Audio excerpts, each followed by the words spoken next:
हाय सांग मैंने तो कलरा आउ सुकुआ रांधिकी आपण मैंने केबे खाइछंती कि तो चलंतु आज मु बनैबी सुकुआ आउ कलरा तरकारी आपण मानक संगे शेयर करबी। तो पखाळ सहित खाइबा पई पूरा दमदार लागिबो।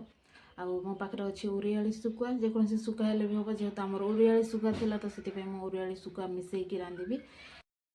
तो मैं पटे कलरा आउ आलू को काटी देछि तापर पटे मसला टिके बाटी देछि। पूरा देसी स्टाइल रे घरोई रंधा रेसिपी एगुड़ाक कौन यूट्यूब चैनल रे कि कुकिंग वीडियो रे आपण मानक मिलबनी। तो आम जो सान थिलु माँ एमती रोसई करके आमको सब खुआउले। आजिकल मोर मन पड़े गोटे गोटे रेसिपी मु ट्राए करे आपण मानक संगे शेयर करे। तरकारी बहुत ही टेस्टी बनी थाए आउ पखाल संगे गरम भात संगे खाइले भी जेकोसी संगे बहुत ही बढ़िया लगी था। देखुन केते बढ़िया देखा जाउची पूरा। तो सांग मैंने तो देखि पारथिबे मोर तरकारी बनिकिना रेडी हो जाइछि। तो बर्तमान मु टिके टेस्ट करिया पय नै आछि केमतिया कोन हेइछि देखिबा। कलरा मिसछि बोली आपण भाबिबेनी कि पिता पिता केमतिया लागिबो किंतु बहुत टेस्टी हेइछि सांग माने।